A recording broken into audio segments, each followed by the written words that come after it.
and why not you? And the main thing is the lack of self-confidence.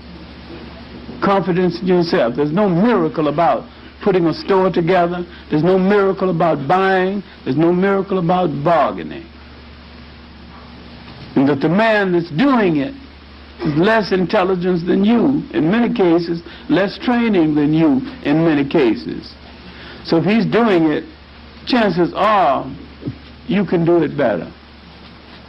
All right, let's go to tonight's subject, because what we're talking about is the rise and decline of singularly one of the greatest movements in this century, maybe one of the greatest movements in any century for a people.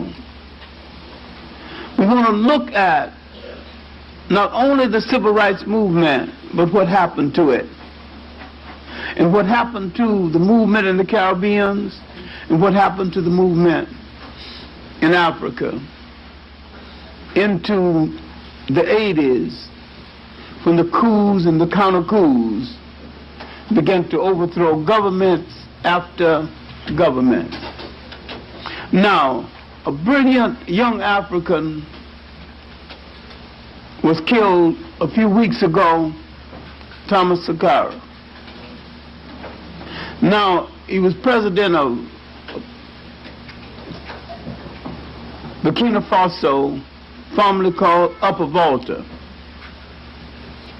Now, he had gone to a meeting previously with African heads of state. And at that meeting, he made a speech. He said, all of you are wearing shirts from France, shoes from England.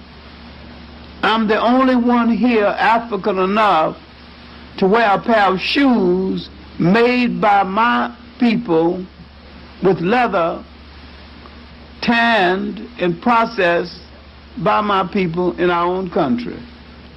Then he showed his shoes, just as good and just as just as good as and just as good looking as the other shoes. So why don't you Africans at least learn to make the clothes you wear?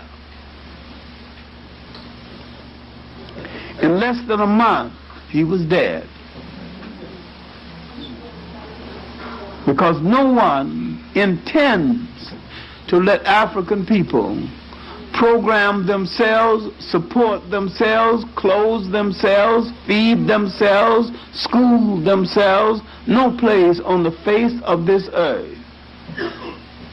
We are a colonized people, and because we do not understand that we are a colonized people and our enemy is presiding over us, principally our mind, and that we came out of the nature of oppression, our survival being one of the greatest miracles in the history of the world.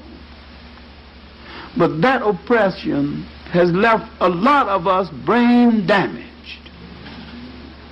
And we won't admit that some of us are utterly sick, lacking confidence in ourselves. I've seen it happen 10 times more over just to myself. I've seen a black person come up to me honestly ask for direction or information. I give them correct information. They go right across the street and ask the white person same question. Then they move. They lack confidence in information coming from another people, from another person of their own. It is a tragedy for people to be out of power so long. All right, now let's go back and look at that period when the civil rights movement began to lose its sting, when those who intended to control it began to get their acts together and to systematically buy it all or destroy it. The high ceremonial point was the March on Washington. A picnic on the grass, a publicity media miracle that achieved absolutely nothing. And because of the ceremony, all of the headlines, you got the illusion that we were moving forward, when we were conceding something. Now, when Kennedy could not control the march, he integrated it.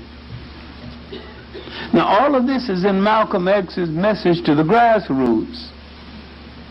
One of the fine revolutionary messages of our time, still unheeded and unheard by most black Americans. Because he emphasized that a revolution is about land. A revolution is about self-sustaining. A revolution is about dynamic social change. Unless you are about dynamic social change, you are not about a revolution. There's nothing basically wrong with reform. But reform is not revolution. We got confused trying to figure out what was reform and what was revolution.